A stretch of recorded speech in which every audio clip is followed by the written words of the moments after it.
Bonjour à toutes et à tous. Donc je suis Stéphane Palaise, PDG de la Française des Jeux, et donc je suis venue vous parler d'un sujet qui me tient à cœur et qui, je pense, nous tient tous à cœur. Et comme trois voix valent mieux qu'une, et que je pense que c'est un sujet qui avancera grâce à la puissance du collectif. Donc, je suis venue avec deux intervenants qui vous en parleront encore mieux que moi. Et donc, Anne-Flore Chapelier, qui est donc co-founder et manager de My Little Paris, qui est donc une entrepreneuse, et Marc Fournier, qui est donc managing partner du fonds d'investissement Serena. Voilà, alors pour introduire ce sujet, je voulais juste vous dire que moi je suis j'allais dire, je suis une femme de faits, donc et de chiffres, et donc je suis partie des faits et des chiffres, et Anne-Flore y reviendra, mais le constat qu'on peut faire objectivement aujourd'hui et que nous allons factualiser de plus en plus dans les années qui viennent, est que il y a un problème d'inégalité des femmes dans le financement de l'entrepreneuriat, des startups, des entreprises en développement. Je crois que c'est un constat qu'on peut faire assez factuellement. Après, on peut évidemment s'interroger sur les causes et les leviers, mais c'est un constat factuel. Et ce constat, pour moi, était d'autant plus choquant que, au fond, depuis quelque temps, d'une part, j'allais dire, toutes les études des meilleurs cabinets de consultants, qui ne sont pas tous dirigés par des femmes, constatent qu'il y a un lien entre la mixité, la diversité et la performance économique. Donc là aussi, on parle de faits sérieux, et que dans le monde des entreprises, je crois qu'on peut dire que nous avons progressé, même si la situation n'est pas encore satisfaisante, mais au fond, dans le monde de l'entreprise, dans lequel je vis depuis de nombreuses années, dans lequel j'exerce mes fonctions, il y a une reconnaissance que du fait, ça fait partie des politiques des entreprises, c'est dans l'intérêt des entreprises que de promouvoir la mixité. Alors, au niveau des conseils d'administration, là, la France est championne. Au niveau de l'égalité salariale homme-femme, et donc récemment, nous avons tous publié nos index suite à la nouvelle loi Pénicaud. Alors, il n'y a certes que 18% de femmes dans les comités exécutifs, mais encore une fois, maintenant, c'est une politique reconnue, et je crois reconnue comme étant une politique dans l'intérêt de tous. Et donc, moi, ce qui m'a choqué, c'est de m'apercevoir qu'on était en train, dans le monde de l'entrepreneuriat, qui est un monde dont on se dit que justement il est fait pour innover, permettre à beaucoup de rentrer, de bâtir leur projet, leur entreprise, et qu'on était en train en fait de constituer un monde beaucoup moins mixte et beaucoup moins divers que dans le monde de la grande entreprise, alors que souvent on pense que l'entrepreneuriat, c'est le monde de demain qu'on est en train de construire. Et donc c'est pour ça que je me suis engagée dans un collectif qui s'appelle donc Sista, dont on va parler tout à l'heure avec Anne-Flore.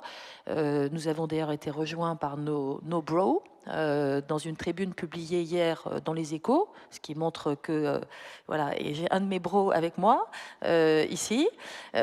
Donc, ce qui montre encore une fois que ce sujet, c'est pas le sujet des femmes, c'est un sujet de la société. Voilà. Et donc, je voudrais commencer par demander à Anne-Flore, qui elle est une vraie entrepreneuse, comment est-ce que elle a vécu ce sujet elle-même dans sa carrière professionnelle et dans cette formidable réussite qu'est My Little Paris. Merci Stéphane de me donner la parole. Alors moi, je me suis jamais questionnée sur le fait d'être une femme entrepreneur chez My Little Paris, parce que My Little, c'est une histoire de femmes. On était 4 cofondatrices, on travaillait essentiellement avec des collaboratrices, et surtout, on s'appuie sur une communauté très puissante, très engagée de lectrices. Et parmi ces premières lectrices, on a aussi trouvé nos premières clientes qui nous suivaient, qui nous connaissaient et qui nous ont fait confiance. Et c'est elles qui nous ont permis de ne jamais avoir à lever de fonds. Parce que je pense que si j'avais été toquée à la porte d'un fonds il y a 10 ans en lui disant voilà, on va lancer une newsletter sur des adresses secrètes dans Paris, destinée aux Parisiennes, donnez-nous de l'argent, je ne suis pas sûre que j'aurais eu le soutien que je cherchais, alors qu'aujourd'hui My Little c'est un groupe média et un groupe de e-commerce présent dans 15 pays dans le monde avec 150 salariés, même si je compte tous les pays. Et d'ailleurs, ce que je constate 10 ans plus tard, c'est que les projets soutenus par les femmes qu'on accompagne et parfois même qu'on incube ont toujours pas mal de difficultés à lever des fonds. Et les chiffres dont parlait Stéphane sont là, c'est les femmes captent seulement 2,2% des investissements dans le monde, 2,6% en France, donc c'est un tout petit peu mieux. Et je trouve ça un peu aberrant parce qu'il y a d'autres chiffres. Par exemple, on utilise 600 fois plus les réseaux sociaux que les hommes. On est à l'origine de 85% des achats dans le monde, notamment les achats digitaux. Donc ça, là, ce petit outil, le smartphone, en fait, c'est hyper puissant, mais on sous-estime encore la puissance. Nos cartes bleues et nos smartphones, ça devrait être beaucoup, beaucoup plus féministe, parce que littéralement, les femmes possèdent Internet. Et donc, elles devraient être celles qui construisent les entreprises de demain. Mais ça, on ne peut pas le faire sans certains changements. Et un des changements qu'il faut appuyer, et c'est là-dessus qu'on s'engage, c'est avec les fonds, à la fois dans leur composition et dans leurs investissements, ce dont tu vas pouvoir nous parler, je pense. Absolument. Donc, merci.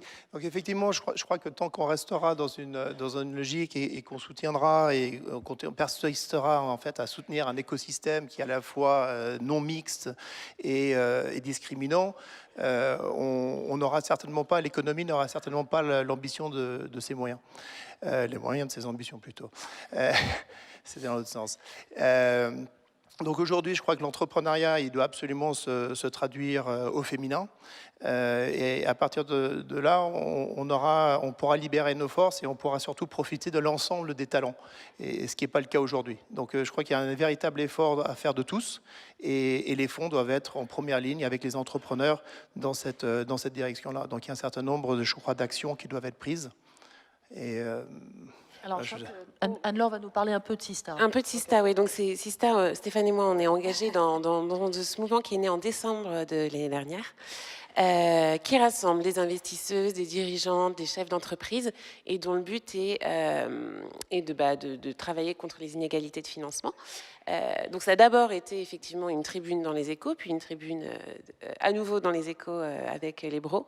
Mais depuis, on a lancé des chantiers plus concrets. En fait, ce qu'on veut faire, c'est compter les femmes pour que les femmes comptent. Et donc, on est en train de travailler sur un baromètre avec le BCG pour avoir des datas très fiables et permettre aux fonds d'investissement de comptabiliser leurs deal flow et leurs investissements. Absolument. Et de là, on voudrait co-construire avec les fonds une charte dans laquelle ils pourraient s'engager pour la féminisation des investissements. Donc ça, c'est 2 outils, mais il y a encore plein d'autres efforts à faire, évidemment. Ça, c'est un des outils sur lesquels nous, on s'est engagés. Ça nous paraît aujourd'hui être une évidence et malheureusement, ce n'est pas quelque chose qu'on a mis en place. Juste pour vous donner quelques chiffres sur Serena et la manière dont on est constitué. Aujourd'hui, sur un corps d'une quinzaine de CDI au cœur de Serena, on a à peu près la parité, parce qu'on est à 8 hommes, 7 femmes, donc pas la parité. Sur le comité d'investissement sur lequel on a 7 personnes, on compte 5 hommes et 2 femmes. Donc là-dessus, on s'écarte un peu plus. Sur le portefeuille des CEO fondatrices, on tombe à 10%, un peu moins de 10%. Je crois qu'on a 9,5% dans le portefeuille. Et donc, du côté des comités de direction, ce qu'on appelle nous les C-level, à ce moment-là, on est à 22% sur l'ensemble des 300 et quelques 350 C-level du portefeuille. Donc, clairement, des chiffres qui ne sont pas à la hauteur de ce qui devrait être. De manière intéressante pour préparer aujourd'hui, je suis allé chercher ces chiffres-là, mais là où je suis incapable de vous dire, c'est sur les 1500 ou 2000 dossiers qu'on reçoit par an, je devrais normalement aujourd'hui pouvoir vous dire exactement ce qui se passe, et on l'a pas. C'est ça qu'il faut compter. Voilà. Exactement. Il faut être sérieux, il faut Absolument. compter, et dès lors qu'on comptera et qu'on observera, je pense que déjà, c'est exactement ça. on progressera.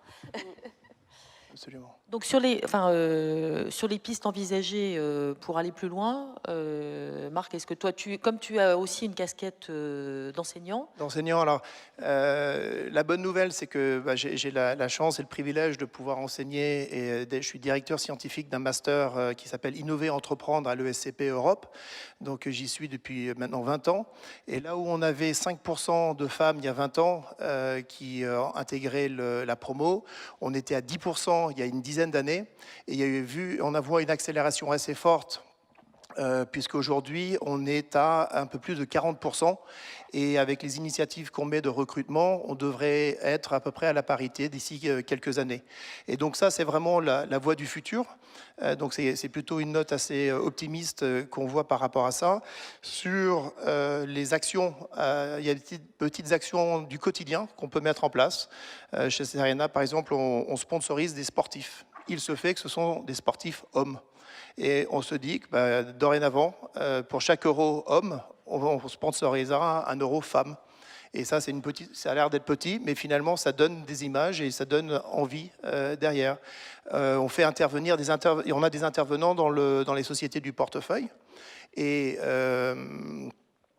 il n'y a pas de raison qu'il n'y ait pas de parité à ce niveau-là. Donc, mesurer nous permettra justement de rectifier le tir sur un ensemble de petites choses. Et je pense que c'est l'addition de toutes ces petites choses qui nous permettra véritablement d'arriver là où on devrait être aujourd'hui. Je pense aussi qu'on peut prendre des exemples à l'étranger. Il y en a un notamment très inspirant que je voulais vous partager aujourd'hui, qui est celui de Harlan Hamilton, qui est la fondatrice de Backstage Capital. Je ne sais pas si vous connaissez, c'est un fonds d'investissement qui n'investit que dans les projets portés par des femmes, des noirs ou des LGBT, donc que les minorités. Et son histoire est assez incroyable parce qu'elle n'y connaissait rien en capital risque. Elle a pris un ticket aller simple pour San Francisco depuis son Texas natal où elle faisait de la musique. Et elle a relativement galéré pour monter son fonds. Elle a fini par même dormir à l'aéroport de San Francisco, mais aujourd'hui, c'est la seule femme noire américaine à la tête d'un fonds qui capitalise quand même 96 millions de dollars et qui soutient 225 startups.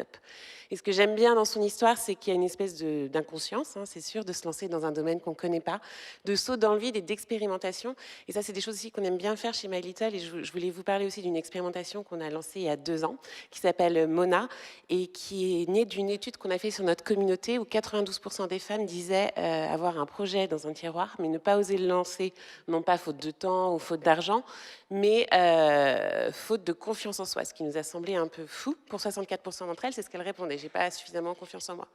Donc on a ouvert pendant 3 mois, on a fait comme on fait d'habitude, un prototype de coworking entièrement gratuit pour les femmes, qui a permis d'accompagner 12 000 femmes, notamment des femmes entrepreneurs de banlieue, parce qu'on a travaillé avec des associations pour un peu changer aussi le profil des entrepreneurs, ça nous semblait important, et d'accompagner aussi 225 projets avec des cours hyper précis de mentorat, de conférences, de comment construire son BP, etc. Et voilà, et c'est quelque chose qu'on envisage de faire aujourd'hui de manière plus pérenne, parce que c'est pas simplement l'affaire des fonds, c'est l'affaire de tout le monde de travailler là-dessus.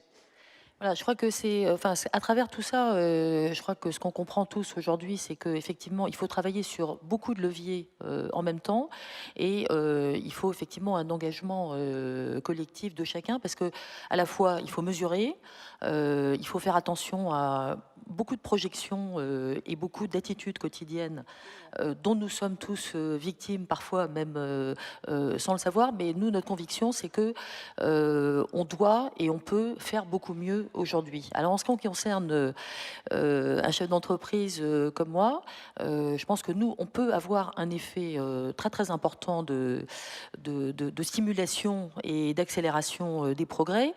D'abord, évidemment, dans l'entreprise, dans la manière dont on travaille dans l'entreprise, notamment en matière d'investissement, mais aussi avec mes pairs. Aujourd'hui, beaucoup d'entreprises, comme on le sait, investissent dans l'innovation, financent, donc investissent dans les fonds d'investissement, sont dans des incubateurs, des accélérateurs. Et je pense que le fait que les entreprises se disent collectivement qu'elles portent une attention particulière à ça est un levier extrêmement fort. Donc c'est l'engagement que j'ai pris à titre personnel, mais que je compte démultiplier avec mes pairs sur ce sujet. Et on a déjà Alors, je dois dire à Marc qu'en choisissant Serena, on s'est effectivement posé la question, c'est est-ce que Serena allait être volontaire pour nous accompagner dans ce progrès et être un modèle. Et donc, je remercie à Marc d'avoir accepté de rentrer dans cette démarche de progrès, parce que je pense que c'est effectivement à notre portée. Donc ici, nous sommes là en quelque sorte pour vous lancer un appel, pour élargir cette initiative. Un appel au pouvoir public pour commencer, pour qu'ils s'engagent de nos côtés et qu'ils mènent une réflexion avec l'ensemble du monde économique en général pour créer un écosystème qui soit tout simplement plus mixte. Voilà.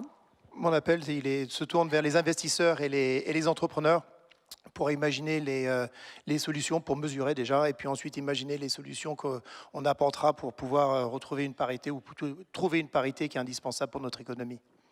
Voilà, et moi donc aux entreprises en particulier, aux chefs et chefs d'entreprise qui voudront également porter cet objectif avec nous dans leur démarche d'investissement, et plus généralement, j'allais dire, à tous les hommes et les femmes qui pensent que c'est un sujet important pour l'économie et pour la société aujourd'hui.